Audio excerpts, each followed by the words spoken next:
beginning my move with a Brigette. Attach a bunch of energies, it's legend. With Pachirisu we can totally fix it.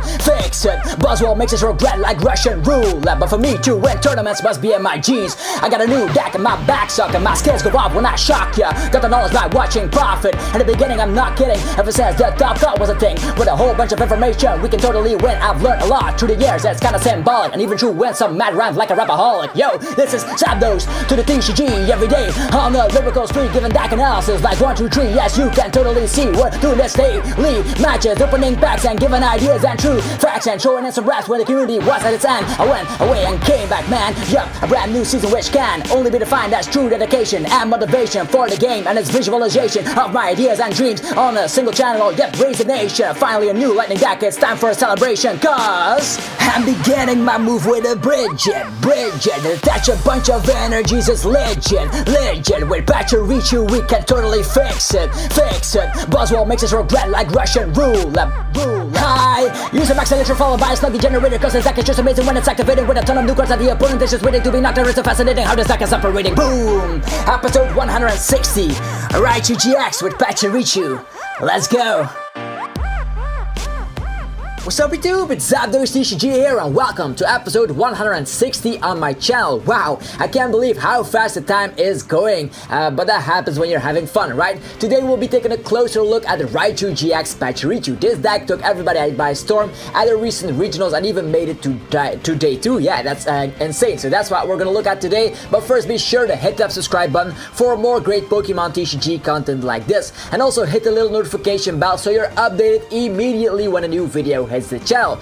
Pretty convenient, right? So definitely do it. Alright, let's check out the main attacker of the deck first. This will be kind of a recap for most people, but I'm still gonna mention it in this video. Raichu GX. This is a 210 HP stage 1 lightning type and has quite the good arsenal of attacks going for it. We'll cover them in a minute, but first let us check out some other stuff. It's weak to fighting, which is extremely bad since everybody is playing those pesky fighting types in order to counter the oh so popular Zoroark GX. So things like Buzzwell GX, Lycanroc GX, and even the new Lucario GX, which is on the horizon, will cause a huge amount of trouble for Raichu GX. They can definitely one-shot Raichu GX in no time, so that is a terrible weakness to have. But being a lightning type also has its benefits, because we are having an easy time against things that are weak to lightning. Think about Ho-Oh GX, Empoleon, and others.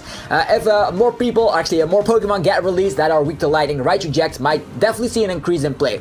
The resistance to metal is really good. Metal is getting a huge increase in play thanks to the amazing cards of Ultra Prism, so having resistance will help a ton. Think about Duskmane Necrozma GX, which deals 220 damage without Choice Band. Well, that won't be enough to one-hit KO us because we have that resistance to metal, which rocks, because that will limit the damage output to 200 and we have 210 HP, so life is definitely good, as a PTCG radio would say. Also, things like Registeel won't be able to put up some pressure because Turbo Arm will only be able to deal 10 damage, which is kind of puny. The retreat cost of 1 is nice, which means we won't be stranded in the active position for too long. 1 energy and we're out of there, or we even have means to get out of the active position, or just attach another energy and boom, you're off to go. Now to the attacks. Powerful Spark deals 20 damage plus 20 more for every lightning energy that's attached to your side of the field. Things can quickly add up with things like Max Elixir and the new Pachirisu, which will feature in a minute. So that attack can be quite devastating and amazing indeed. It's kind of similar like the Darkrai EX from Breakpoint. Just to keep it in mind, it's the same method here, the same attack, but then for lightning type energies. The attack Thunder for 2 lightning energies and a Carless energy deals 160 damage, and the downside is that you deal 30 damage to yourself. But if we are equipped with a Choice Band, we one-shot things like Tapu Lele GX, Buzzwell GX, and more, so we'll gladly take that 30 damage from time to time. And lastly, its GX move, Full Tail GX, which can deal 120 damage and leave the opponent's active Pokemon paralyzed. I know there's Guzma in the format, but sometimes if played correctly at the correct time, this can be a perfect GX move to leave the opponent stuck for a turn and finish them off the turn after that. Alright, now that we know that the main attacker, what the main attacker is, let's focus on Pachirisu, the support Pokemon. Pachirisu from the Ultra Prism set is the missing piece that Raichu GX needed in order to become good. Cause it comes with the Snuggly Generator. I know it's a silly name, but the Snuggly Generator is for a single lightning energy and it's staged for each Pokemon on your bench with the attack Nuzzle. Search your deck for a lightning energy card and attach it to that Pokemon. So wow, that is insanely good because this Pachirisu also comes equipped with the attack Nuzzle, and it's yeah, even have the Pikachus from Generations which also have the attack Nuzzle, so even your pre-evolutions from Raichu GX can have that amazing attack. So if you set up your bench, you're doing good. So let's see where we can go with this. Let's picture this scenario. We have a Pachirisu in the active slot, and we've used Brigette on our first turn. Get out 3 Pikachu with the attack Nuzzle from Generations, and we'll also slap down another Pachirisu for the hell of it, because why not? With that, we'll be able to attach 4 lightning energies from our deck immediately to all of those bench Pokemon. And if we combine that with a bunch of Max Elixirs and a few manual attachments here and there, and maybe even another Snuggly Generator, we can do that multiple times, then we definitely have the needs to have that yeah, one-hit KO ratio with Powerful Spark. Will definitely destroy everything, and if we are equipped with Choice Band, we are one-shotting everything, so Powerful Spark will be powerful indeed. So this deck is quite solid if you're not facing fighting, don't you think? Because if you're facing fighting, that is definitely not a great thing. Maybe you should yeah, consider running things like Mr. Mime to block the damage from Buzzball, but then again, it's kind of a terrible matchup in general, so I don't think you'll have room in your deck to do that, but definitely something to include here, Mr. Mime. Who knows if you're having trouble against Buzzball, because Buzzball will knock out our yeah, Pikachus in one shot, and even with the strong energy, he's knocking out Pachirisus anyhow, so terrible matchup indeed, but we one-shot other things, so that is awesome. Now we're gonna look at some other Pokemon that might find their home in this archetype of a deck. First is Xurkitree GX. This Ultra Beast got revealed in a promo collection box, but it also is available as a full art and yeah, something else here in a certain set. I think it's the Ultra Prism set, which has the Xurkitree GX. This Pokemon comes with an ability making it invulnerable for every attack of the opponent if they have a special energy attached. Also, its GX move is really disruptive. For a single lightning energy, you can look at the opponent's hand, pick a card you find there, and add it to their prize cards. Boom! That is disruptive indeed and can help in a ton of situations, so it's definitely a nice inclusion in the deck because everybody is relying on Zoroark and the Double Colorless energy to hit for Righteous Beating. Well, Xurkitree is invulnerable because they are attaching special energy. So Xurkitree GX also cannot get attacked if a Buzzwole, for example, has a strong energy. So Xurkitree GX might find its home in this lightning deck. Also optional, you could go for another GX Pokemon that is Tapu Lele GX from the Guardians Rising set, which also deals a huge amount of damage if the opponent has a lot of energies attached with its nice GX move. It can also fly in with its ability Arrow Trail, and it can come out of nowhere to surprise the opponent.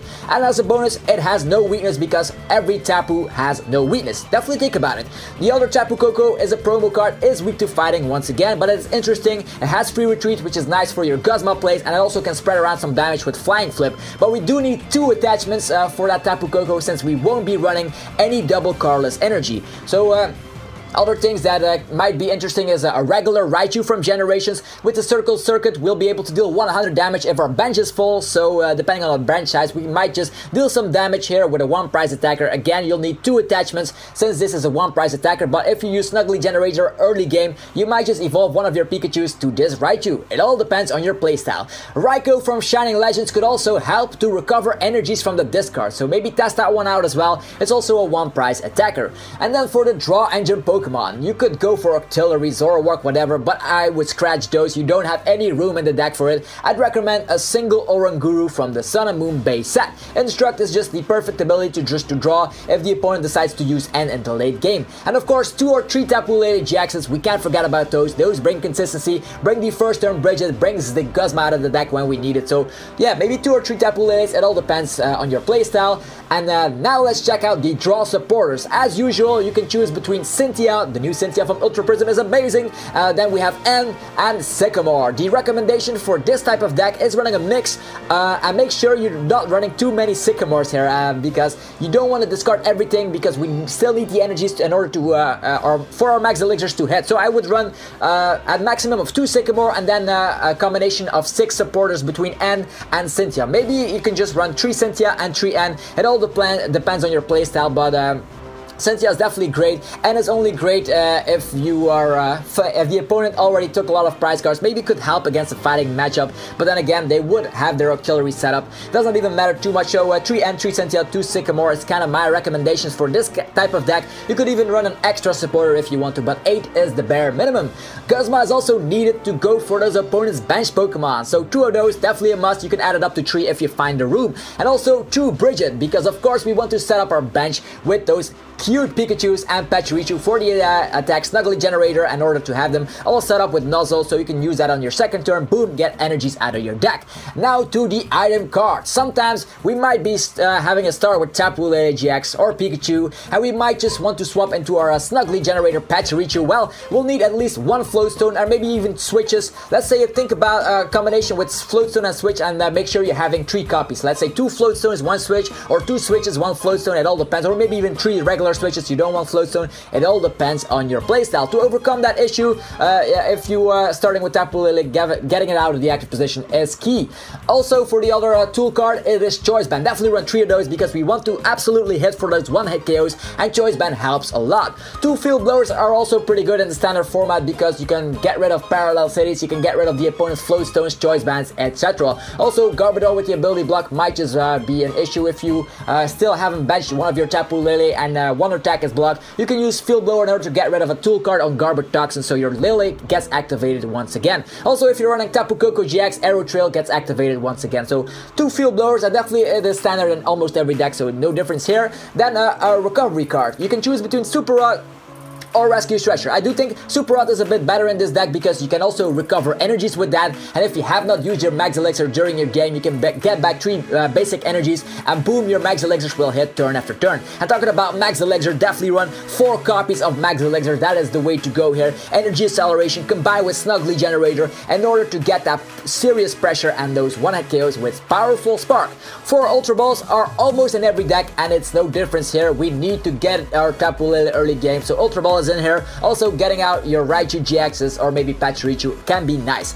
Then another card that might help is a Parallel City, which slows down Zoroark GX players a lot. They won't be having those huge righteous beatings, and they won't be having space in order to bench the Tapu Lele. So Parallel City definitely is something you need to include. Palpat is also one of the options you can include in this deck to recover your supporters, since this deck won't be running Puzzles of Time. It will be inconsistent if you're running Puzzle of Time. So Palpat could be an ideal solution to turn your 2 Guzmas into multiple Guzmas, and the same goes for draw supporters. So maybe if you don't want to run 9 draw supporters, maybe test out a Palpat or something. And then for the energies, I think running between 12 or 14 energies is key here, so your Max Elixirs don't fail. But in my opinion, running 14 energies is definitely better, because that way all your Max Elixirs will most of the time hit. Actually 3 out of 4 if you test it with numbers here.